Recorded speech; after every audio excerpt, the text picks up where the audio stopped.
Hola, buenas tardes. Bueno, mi nombre es Miguel Peña Rocha. Continuamos con el curso de farmacología para enfermería. Nos encontramos en la clase 3 de la unidad 1. Vamos avanzando de a poco con el curso. Recordemos que son 5 unidades. Esta es la primera unidad. Cuando terminemos la última clase de la unidad 4, vamos a hacer un examen de la unidad, ¿sí? No es un examen eliminatorio ni nada de eso, solo para que terminen de fijar algunos conceptos, algunos contenidos, terminen de fijarlos y bueno, como para recordarlos y también ir preparándose para lo que va a ser a futuro el examen de final del curso. El tema que hoy nos toca es preparación para las emergencias. Y mi nombre es Miguel Ángel Peña Rocha.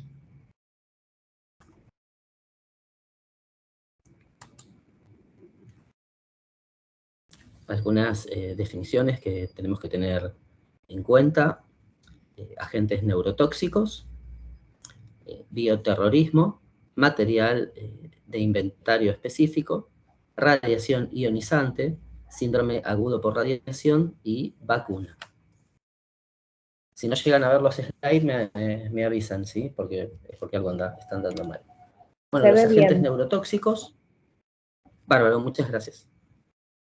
Son sustancias químicas que interfieren con el funcionamiento del sistema nervioso, justamente como la palabra bien lo dice, el nombre bien lo dice, agentes neurotóxicos, son toxinas que afectan el sistema nervioso, ¿sí? Causan daño a las células, y justamente el sistema nervioso, las células se ocupan de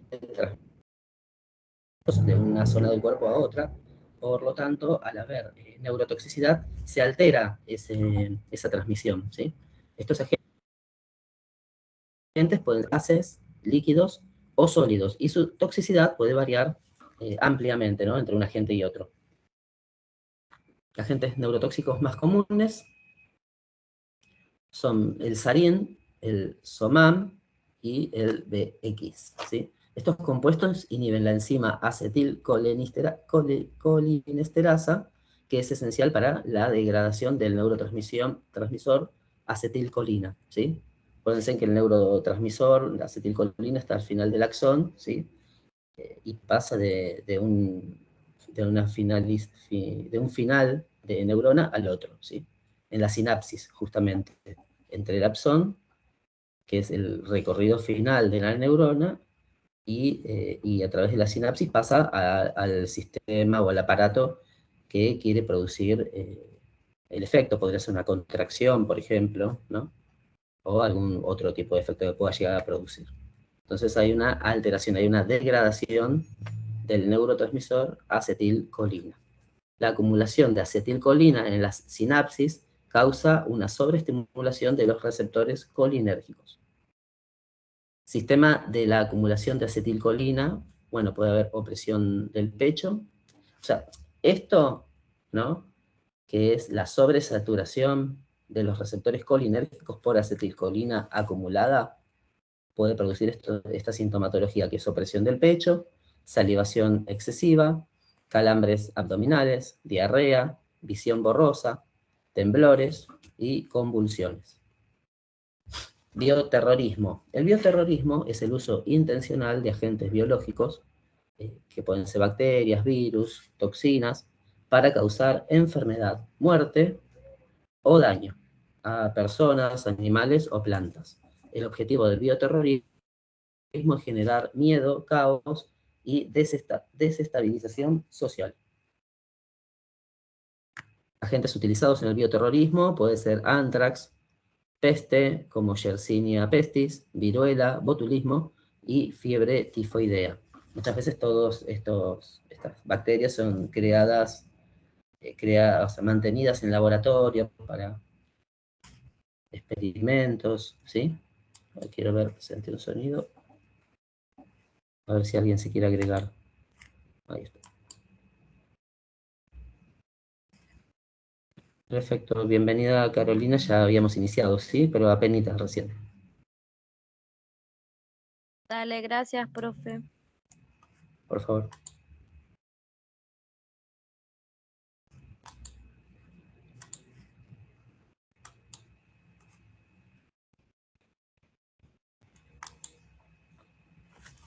Bueno, a ver, hacemos un reconto rápido, preparación para las emergencias, que esto más que nada está orientado a lo que es emergencias, no de urgencias y emergencias, sino de bioterrorismo. Por eso aparecen estas terminologías como agentes neurotóxicos, bioterrorismo, material inventario específico, radiación ionizante, síndrome agudo por radiación y vacuna. Un poco los que son los agentes neurotóxicos, dañan causo a nivel del impulso que se produce en las neuronas, ¿sí? Y pueden ser a través de gases, líquidos o sólidos. Bueno, acá algunos como el SOMAM, el BX, el sarín, ¿sí? Son algunos agentes. Inhiben el impulso, ¿no? Nervioso y la enzima acetilcolinesterasa, que es esencial para que se pueda degradar el neurotransmisor acetilcolina. Si esto ocurre, ocurre acumulación en los receptores colinérgicos, que es lo que va a causar esta sintomatología: opresión del pecho, salivación excesiva, calambres abdominales, diarrea, visión borrosa, temblores y convulsiones. La definición de bioterrorismo es el uso intencional de agentes biológicos, como bacterias, virus o toxinas, que ya los habíamos nombrado anteriormente, para causar enfermedad, muerte o daño, bueno, a los distintos seres vivos, específicamente las personas, especialmente. También se pueden dañar animales que los harían no aptos para el consumo, lo que podría producir daño a nivel poblacional, pero de forma indirecta, al no haber alimentos. Lo mismo con los cultivos, pasaría lo mismo. O el agua, que es indispensable, ¿no? Al dañar el agua, ya no sería apta esa agua para la vida humana, ni para el riego, porque todo lo que se riegue con esa agua va a ser eh, producto del bioterrorismo. Agentes utilizados en el bioterrorismo: anthrax, peste, Yersinia pestis, viruela, botulismo y fiebre tifoidea. Material de inventario específico se refiere a los recursos y equipos que se necesitan para responder a una emergencia. Pueden variar según el tipo de emergencia.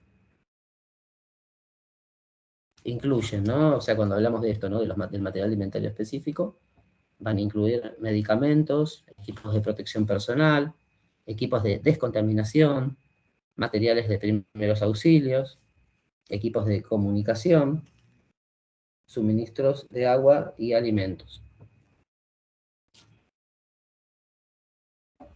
Radiación ionizante. Es un tipo de energía que puede ionizar los átomos, es decir, puede arrancar electrones de los átomos. Básicamente eso es lo que hace, sacar los electrones de los átomos. Esta radiación puede provenir de fuentes naturales como el Sol o artificiales como los rayos X. Produce alteración a nivel químico,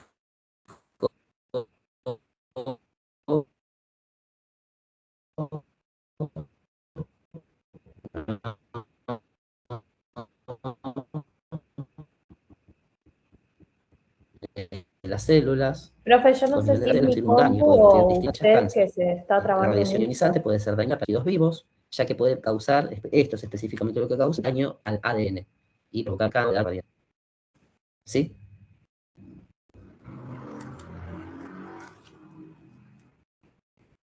Se cortó, no lo llegué a escuchar. Hola.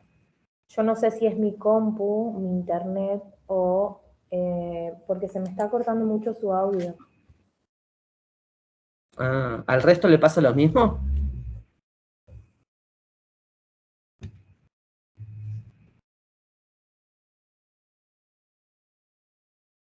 ¿Pueden escribir a ver si les pasa lo mismo? Bueno, no hay problema, sigamos. Bárbaro. No, si no me saco los auriculares, porque tengo unos auriculares, a lo mejor tiene que ver con eso. Denme un segundito que los saco por las dudas. Tengo que desconectarlos porque son Bluetooth.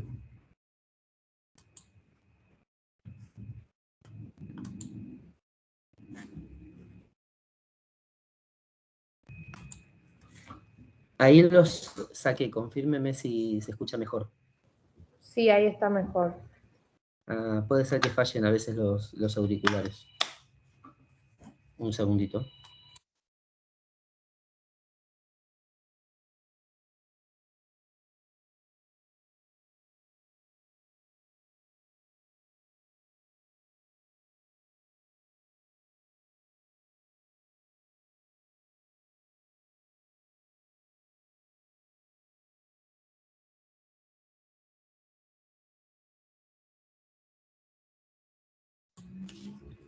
Ahí, deme un segundito, ya comparto de nuevo. Bueno,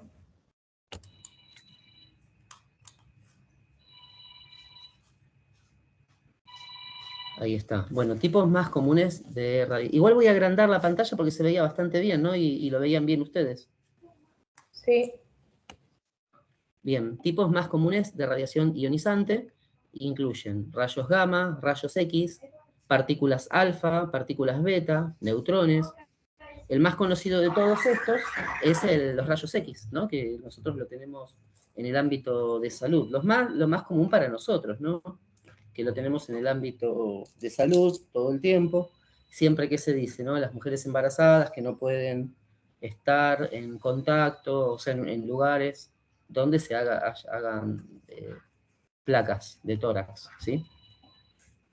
Síndrome agudo por radiación, el síndrome agudo por radiación. A ver, denme un segundito, ¿sí? Perdón. Porque están molestando acá, ¿sí? Un segundito.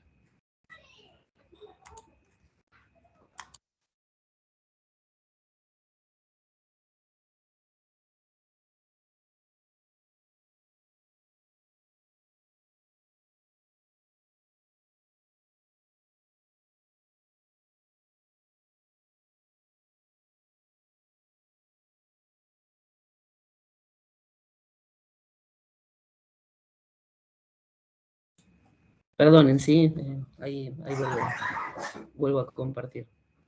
No hay problema, profe. Gracias. Bien, síndrome agudo por radiación, nos habíamos quedado, ¿no? En sí es una situación que ocurre a una persona que haya sido expuesta, ¿no? Después de la radiación. Eh, es un conjunto de síntomas, ¿no? Que desarrollan después de una exposición aguda a dosis altas de radiación ionizante. Esta gravedad va a depender del tipo de radiación, el tiempo también, ¿sí? Y la zona que haya sido expuesta. Pueden aparecer múltiples signos o síntomas, ¿sí? Incluso pueden ser inmediatos algunos y algunos a posteriori. Síntomas: náuseas y vómitos, diarrea, fatiga, pérdida de cabello, hemorragias, infecciones e incluso la muerte. Vacuna. Una vacuna es una preparación que contiene un agente que se asemeja a un microorganismo causante de una enfermedad, pero que está debilitado o muerto. La administración de una vacuna estimula el sistema inmunitario para producir anticuerpos contra el agente patógeno, lo que proporciona inmunidad contra la enfermedad. Las vacunas son una de las herramientas más eficaces para prevenir enfermedades infecciosas. Esto también, ¿no? ¿Por qué hablamos de la vacuna? ¿Por qué hablamos de la emergencia? ¿No? Recuerden cuando llegó el COVID, ¿no? Que estábamos en la lucha ahí de la fabricación de la vacuna, se empezó a administrar y bueno, con eso se logró paliar un poco el avance de la enfermedad, ¿sí? Y si ya nos enfermábamos ya no era tan grave como en el caso de que no tendríamos la vacuna. Las vacunas pueden estar compuestas por virus o bacterias vivas atenuadas, virus o bacterias muertas, toxinas de bacterias o virus y partículas de virus o bacterias. Las enfermedades infecciosas más peligrosas a nivel mundial en el 2000, esto es un poquito viejo, habría que actualizarlo un poco, pero bueno, muchas de ellas siguen estando y también son muy peligrosas, ¿no? La gripe es la Haemophilus influenza, tienen que estar influenza tipo A, tipo B, ¿sí? afectan el aparato respiratorio, y muertes anuales. Bueno, esto no, ese dato, esa columna tanto no interesaría ahora porque puede haber variado del 2000 ahora, ¿sí? La tuberculosis, Mycobacterium tuberculosis, afecta a los pulmones. Acá podríamos hablar algo del barbijo que hay que usar, que es el N95 de alta eficacia, ¿sí? No sirve si les dicen entren con el barbijo quirúrgico, que es el común, no sirve que entren con ese barbijo, ¿sí? Es lo mismo que nada, aunque se pongan dos. El cólera también trabaja sobre el tracto digestivo, el paludismo, trastornos hematológicos producen, el sarampión, puede producir afección a nivel pulmonar y las meninges, la hepatitis B, afección a nivel hepático, la tosferina, aparato respiratorio, el tétanos, bueno, ahí afecta a todo el organismo, estaría prácticamente erradicado, y el dengue, que afecta a todo el organismo con fiebre y todo, y incluso puede producirse hemorragia, como la fiebre hemorrágica argentina, muy similar. Ya en una segunda etapa, en una etapa más fuerte, ¿no? Como una segunda sobreinfección.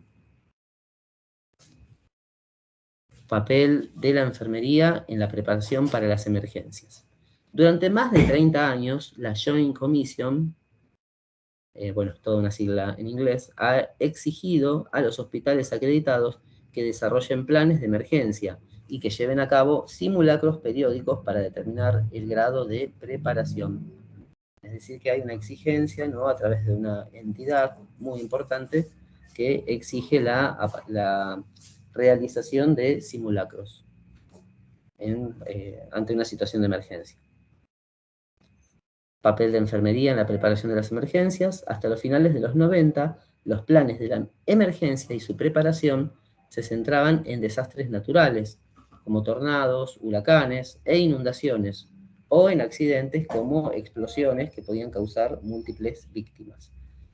Imaginemos también situaciones, a veces hay algún tipo de simulacro que se hace en el hospital, si hay que realizar atención a múltiples víctimas. Muchas veces nos toman desprevenidos porque no tomamos en cuenta que puede llegar a haber un accidente, como en el caso de Cromañón, ya histórico, ¿no?, en el año 2011, si mal no recuerdo, y así muchas otras situaciones que, AMIA, ¿no?, cuando se ha aparecido también, muchos de nosotros, yo no estaba todavía en salud tampoco en ese tiempo, pero bueno, son situaciones que después nos hacen replantearnos hasta dónde, estando en nuestro país, en Argentina, hasta dónde estamos lejos de vivir alguna situación de emergencia. ¿Hasta dónde, no? Emergencia o alguna catástrofe, ¿sí? Por eso es que hay que estar siempre preparados. A pesar de que esta es la clase de fármaco, bueno, es una idea general, ¿sí?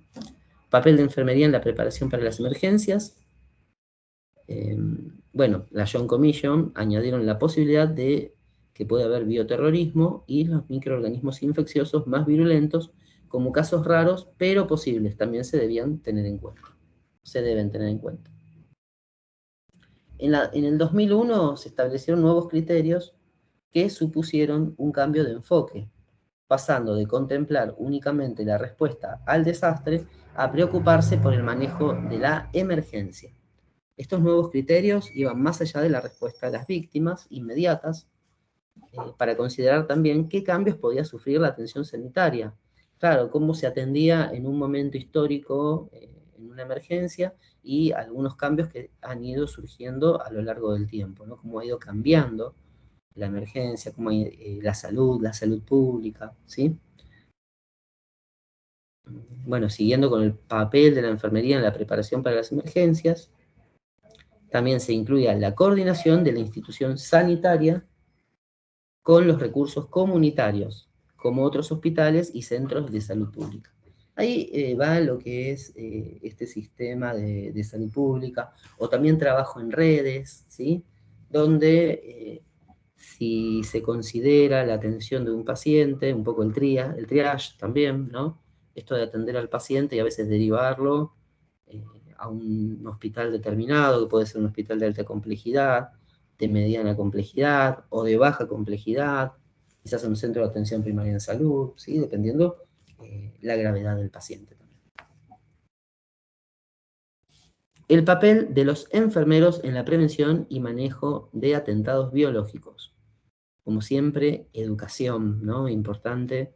Enfermería está en la parte de la capacitación, independientemente de que en algún momento de sus vidas hagan trabajo.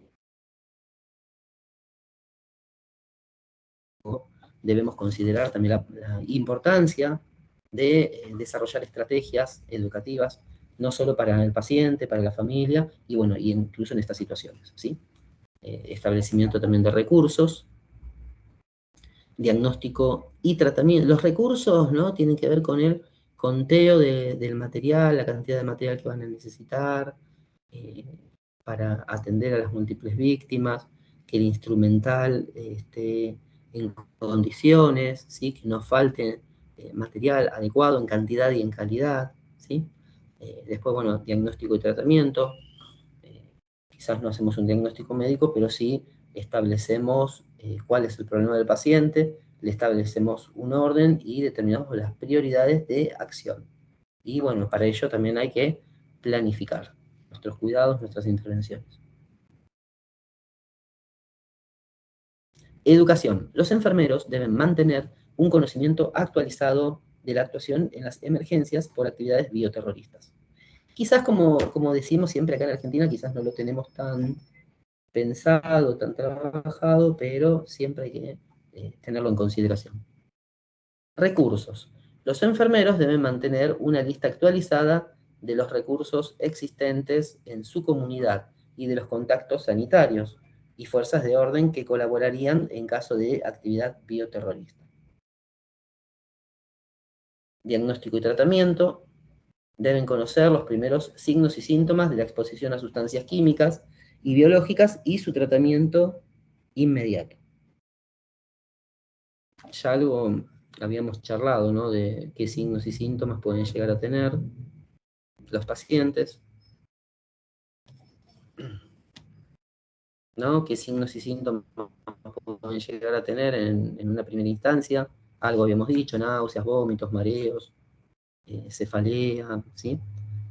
Y en base a eso, después veríamos cómo podemos trabajar, qué intervenciones vamos a realizar. Básicamente avanzamos sobre los cuidados básicos, la sintomatología, ¿no? Y después, bueno, ya se derivarían a un centro de segundo nivel y ya ahí se determinaría cuáles son los cuidados más adecuados para ese paciente en base a la sustancia a la que ha sido expuesto.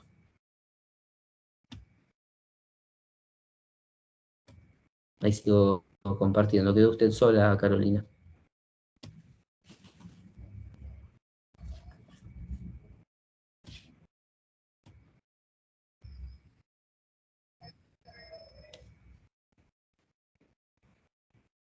Ay, a ver, esperen un segundito.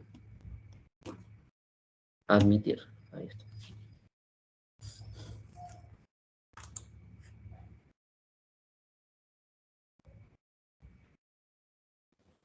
Ahí la volví a admitir, Karen. Se ve que se la había desconectado sin querer.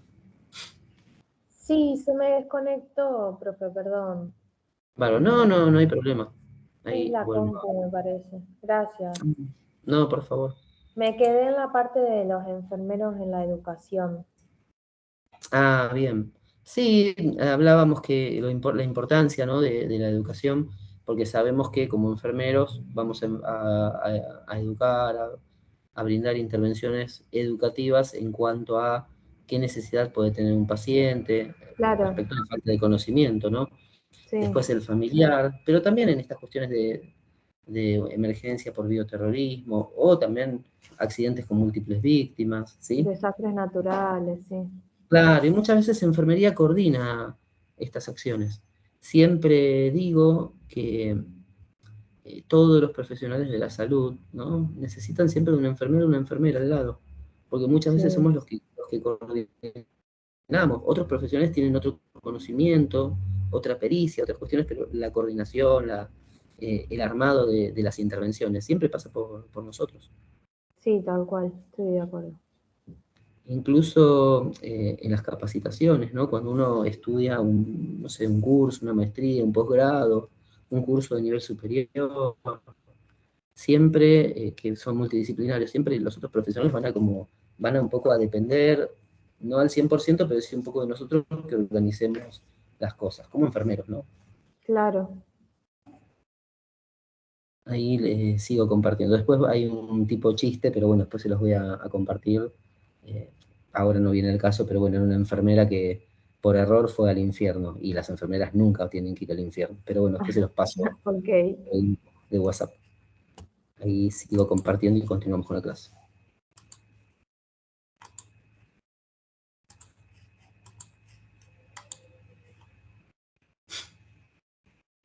Bien, diagnóstico y tratamiento. Ahí lo voy a agrandar.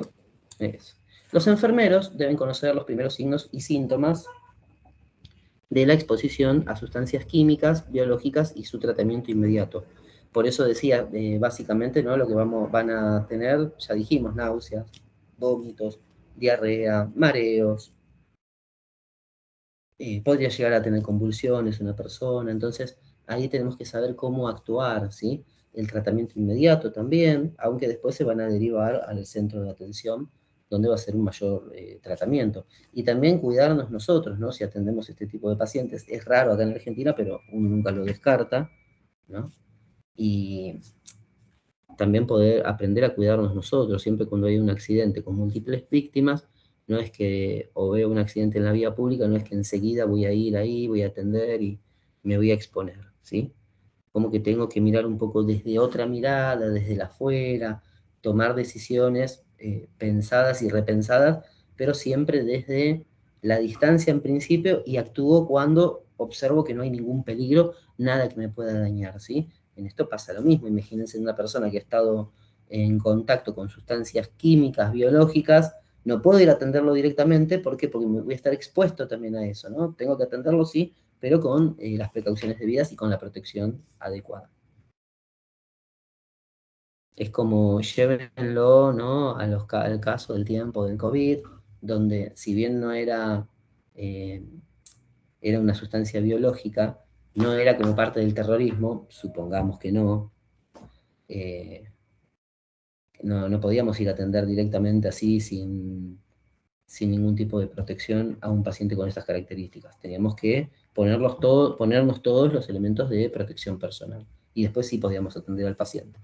Pero en primera instancia nos tenemos que proteger. Planificación. Los enfermeros deben involucrarse en el desarrollo de los planes de emergencia. Debemos, porque Profe, además... como por ejemplo, un ejemplo que está bueno. A ver, sí, dejo de compartir porque está bueno cuando hacen una intervención. Me gusta un poco poner esta pantalla y ahí hablar, como más entretenido. Sí, cuénteme, Karen.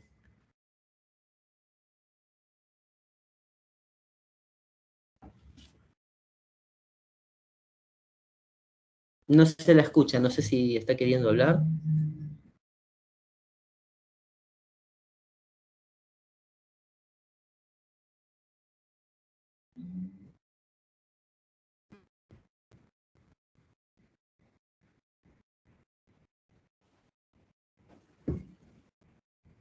Hola. Sí, se cortó de vuelta. Ah, sí, no le Perdón. llegué a escuchar nada. No, no, está bien. Lo que pasó en Brasil, en Goiânia, con el cloruro de cesio, vi una película de Netflix. Es nueva la película. Ah, bueno, después escríbanos en el grupo de WhatsApp. No la conozco la No, pero película. bueno, más allá de, no tiene mucho que ver con esto, pero sí con la exposición de los enfermeros. Había mucha gente que no sabía el daño que hacía el cesio y se acercaba a ayudar, y bueno, después terminaron internados y en grave estado el personal de salud también, porque el cesio es un material muy radiológico, hace muy mal. Entonces fue muy grave. En 1987 creo que fue. Bueno, 1987. para que Después ustedes sí, pues vean. en el grupo de WhatsApp, si puede Bueno, el nombre de la película, así lo tenemos. sí, está muy buena la verdad. Fue como el Y es una película Chernobyl muy de vieja. Brasil. Ah, va a ser interesante porque es muy parecido a lo que estamos hablando acá justamente. Es que sí, por eso. Sí, sí. Después la paso. Ahí saco la cámara, sigo compartiendo. Sí, sí.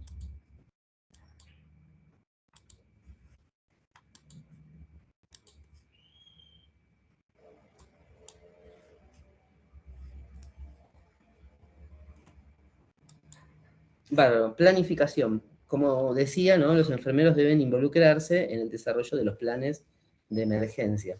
Esto yo lo digo y así muy abiertamente, ¿no? Siempre somos los enfermeros, enfermeras, somos los que planificamos y organizamos en todo sentido, ¿sí?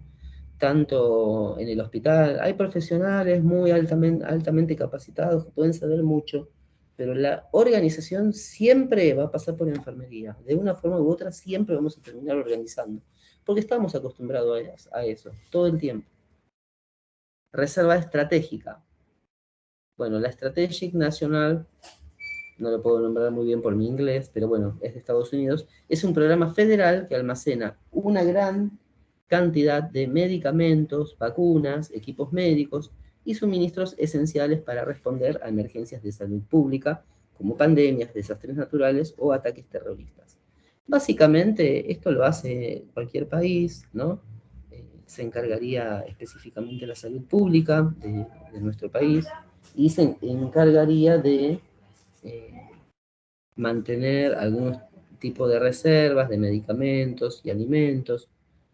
Esto es la forma adecuada de guardar, después, bueno, se ve cuál sería la mejor manera, pero básicamente es un organismo que se ocupa de este tipo de reservas ante situaciones que puedan poner en riesgo la salud pública y que requieran de muchos elementos a futuro.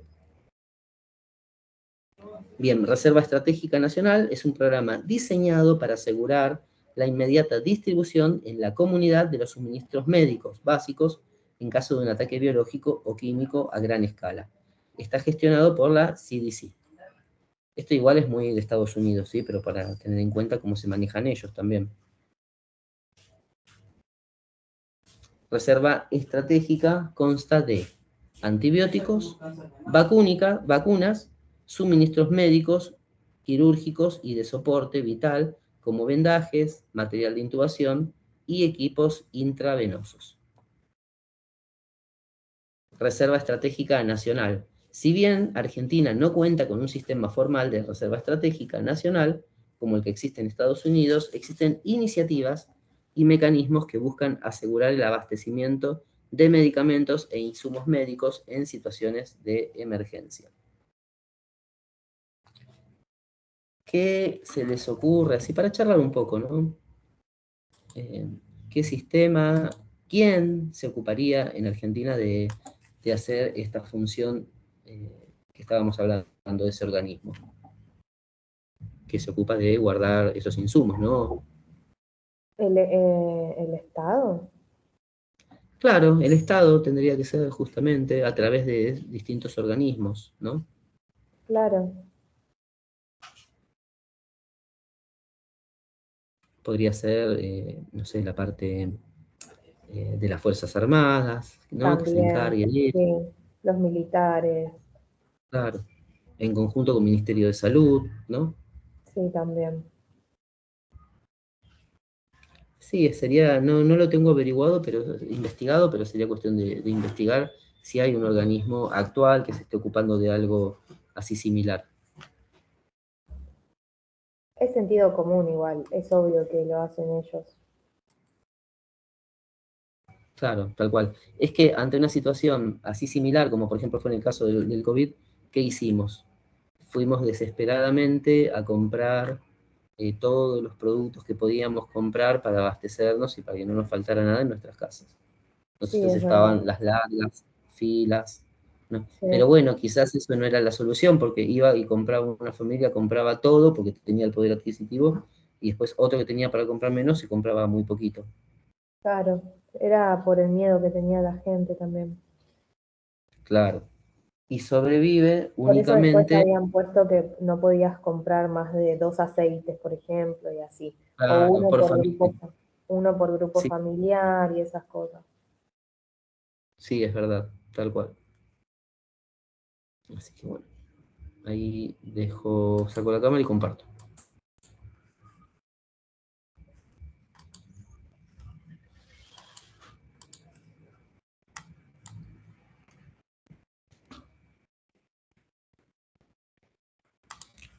Agentes empleados en ataques de bioterroristas. Los bioterroristas podrían emplear cualquier sustancia física, química o biológica para desencadenar el pánico y diseminar graves enfermedades. El conocimiento de las sustancias que con mayor probabilidad pueden emplearse en un accidente de este tipo ayuda a los enfermeros a planificar y poner en práctica las políticas de preparación para las emergencias. Carbunco, es el anthrax, ¿sí? Fue una de las primeras amenazas que siguieron a los ataques terroristas del World Trade Center. El carbunco está causado por la bacteria Bacillus anthracis, que infecta normalmente animales domésticos y salvajes.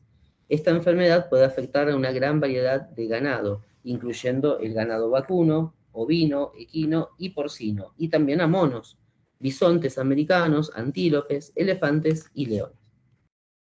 Carbunco. La transmisión de esta bacteria a humanos por contacto con una herida abierta, como alimentos contaminados o por inhalación, puede provocar graves daños en los tejidos corporales. Los síntomas de la infección suelen aparecer entre 1 y 6 días después de la exposición. Bien, manifestaciones clínicas del carbunco. Tenemos el cutáneo, digestivo y por inhalación, ¿no? De las formas que se pueden llegar a ingerir. Cutáneo, forma de carbunco más habitual y más simple. Casi siempre se cura si se trata en las primeras semanas posteriores a la exposición, resultado del contacto directo de productos contaminados con un corte que tenga una herida abierta. Algunos síntomas, pequeñas lesiones cutáneas que evolucionan y se transforman en costras negras. La inoculación se produce en menos de una semana, no puede transmitirse por contacto de persona a persona, solo a través del ingreso del microorganismo por una herida abierta, recordemos eso. El carbunco digestivo, forma de carbunco poco frecuente, si no se trata puede ser mortal en hasta el 50% de los casos. Es resultado de la ingesta de alimentos contaminados con carbunco, generalmente carne. Bueno, algunos síntomas: dolor de garganta, disfagia, colitis, diarrea y ascitis. Carbunco por inhalación, forma de carbunco menos frecuente, pero es la más peligrosa. El tratamiento puede ser efectivo si se instaura en los primeros días tras la exposición, resultado de la inhalación de esporas de carbunco. En un primer momento hay fatiga, fiebre, con duración de varios días, seguidas de tos persistente y dificultad respiratoria. Esto era, en un momento había como una cuestión que decían que, bueno, se enviaban sobres. Esto era, no, acá no lo recuerdo, más que nada de Estados Unidos. Sobres donde las personas abrían el sobre y encontraban como un polvito blanco y supuestamente ahí entraban en contacto con el anthrax. Virus de la poliomielitis. La poliomielitis es una enfermedad viral altamente contagiosa que puede La causar enfermedad parálisis. de Frida Kahlo. Claro, sí, sí, tal cual. Bueno, puede causar parálisis permanente, se transmite a través de contacto con las heces de una persona infectada o a través de la saliva. Aunque la poliomielitis es una enfermedad que puede ser prevenida con vacunas, sigue siendo un riesgo potencial para la salud pública. Hace unos años atrás había aparecido incluso en Brasil, había habido un brote, porque estaba casi erradicada, pero por el movimiento antivacunas había aparecido algunos casos nuevos. Con el Bueno, surgimiento de la poliomielitis nació la terapia ocupacional. ¿Sabía eso? no, es buen Sí. dato. La terapia Claro, ocupacional nace con el surgimiento de este virus. Claro, seguramente para la respondiendo, reinserción. claro, a la demanda que había con respecto a las parálisis y a reinsertar a las personas en lo que es las ocupaciones y en la sociedad, nace la terapia ocupacional. Bien. Así que sí, es muy interesante el tema de la poliomielitis. ¿Alguna película para recomendar, Karen? Porque debe tener alguna por ahí. La de Frida Kahlo. Bueno, vamos. Ahí anótela por favor en el grupo de WhatsApp, así nos queda también. Yo después siempre las busco. Bien, aunque la poliomielitis es una enfermedad que puede ser prevenida con vacunas, sigue siendo, bueno, un riesgo potencial para la salud pública. En algunos países sigue siendo endémica y el virus puede propagarse fácilmente a través de los viajes. El riesgo de bioterrorismo es una preocupación seria. El virus es relativamente fácil de producir y luego se propaga rápidamente. Además, no existe un tratamiento específico para la poliomielitis, lo que significa que los síntomas pueden ser graves y potencialmente mortales. Viruela. La viruela es una enfermedad viral altamente contagiosa que causa una erupción cutánea, que puede ser mortal. Hace poco lo había aparecido ya el año pasado, si mal no recuerdo, la viruela del mono, ¿no? Sí, sí, yo he visto casos cuando fui a mis prácticas en el Muniz. Ah, mire. Bueno, se transmite a través del contacto directo con una persona infectada, por eso es un aislamiento de contacto el que deben tener con este paciente. Aunque la viruela fue declarada erradicada en 1980, el virus sigue existiendo en laboratorios de alta seguridad. Se considera un riesgo potencial para la salud pública, ya que podría ser utilizado como arma biológica. El riesgo de bioterrorismo con la viruela es una preocupación seria, ya que el virus es relativamente fácil de producir, ya lo habíamos dicho anteriormente. Vacuna antivariólica. La vacuna antivariólica es una vacuna que protege contra la viruela. Es una vacuna de virus vivo atenuado, lo que significa que contiene una versión debilitada del virus de la viruela. La vacuna antivariólica se administra por vía intradérmica, lo que significa que se inyecta en la piel. Después de la vacunación se desarrolla una pequeña cicatriz en el lugar de la inyección. Bueno, es muy eficaz, es tan eficaz que la viruela fue declarada erradicada en el año 1980. Fíjense en la eficacia de esta vacuna. La vacunación antivariólica, ya no se hizo más. ¿Por qué? Porque a partir de 1980, como fue erradicada, se dejó de hacer. Y ya no se practica de forma rutinaria. Bueno, vamos a pasar contraindicaciones de esta vacuna. Individuos que presentan dermatitis atópica o eczema o antecedentes de estos trastornos. Individuos con trastornos cutáneos agudos, activos o exfoliativos.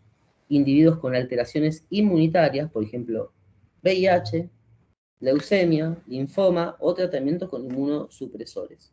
Mujeres embarazadas o periodos de lactancia, niños menores de 1 año, individuos con una alergia importante a cualquier componente de la vacuna. Sustancias químicas tóxicas.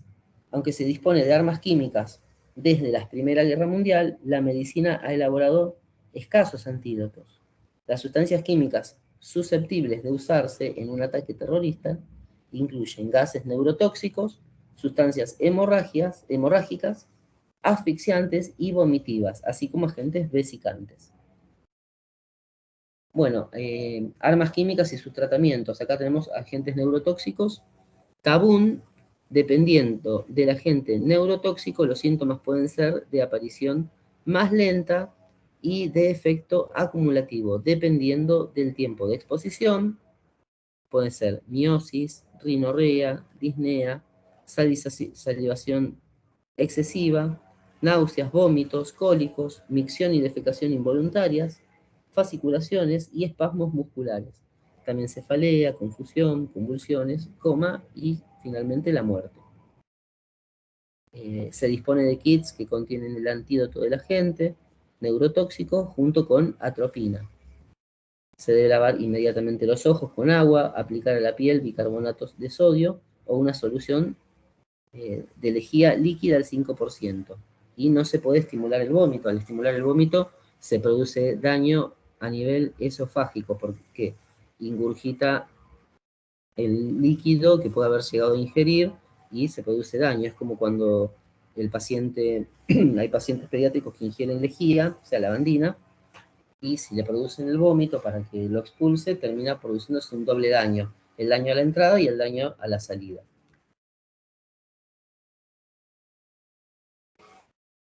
Bien, cianuro de hidrógeno líquido, hiperemia ocular y cutánea, náuseas, cefaleas, debilidad, convulsiones, por hipoxia y hasta muerte.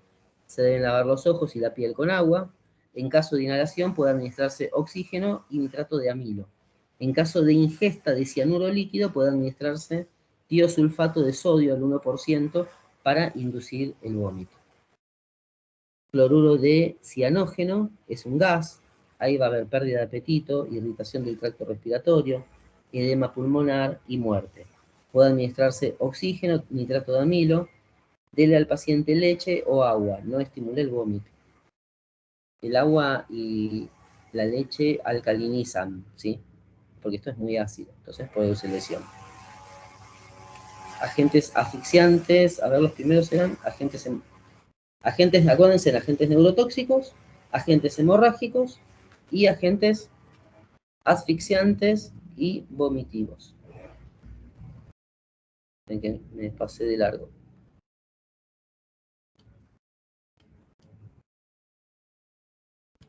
Ya dijimos, hemorrágico ya está. Fosgeno, agentes asfixiantes o vomitivos. Mareo, picor ocular o prurito, ¿no? A nivel ocular, sed, irritación de garganta, escalofríos, insuficiencia respiratoria y circulatoria, cianosis, lesiones similar a las producidas por congelación. Se tiene que suministrar aire fresco, administrar oxígeno, lavar los ojos con agua o solución salina, mantenga al paciente caliente y tranquilícelo, porque es similar al enfriamiento, ¿sí? A la congelación. Adamsita, sólido cristalino, dispensado en aerosol. Puede producir irritación local y del tracto respiratorio, opresión torácica, náuseas y vómitos. Ahí lavar la nariz y la garganta con suero salino, agua o una solución bicarbonatada al 10%. Trate la piel con talco, con polvo de talco, porque la irritación también produce lesiones. Armas químicas y su tratamiento. A ver, esperen un segundito, ya vuelvo.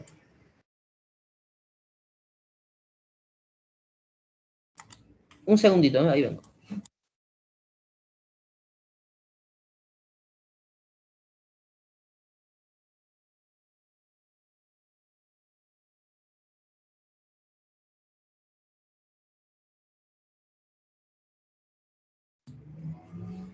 Ahí volví, están cortando el pasto y como que...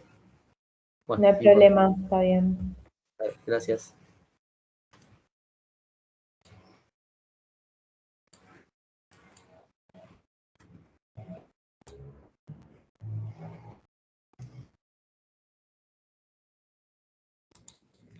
Bien, radiación ionizante. Además de liberar armas químicas y biológicas, existe la posibilidad de que los bioterroristas desarrollen armas nucleares de destrucción masiva.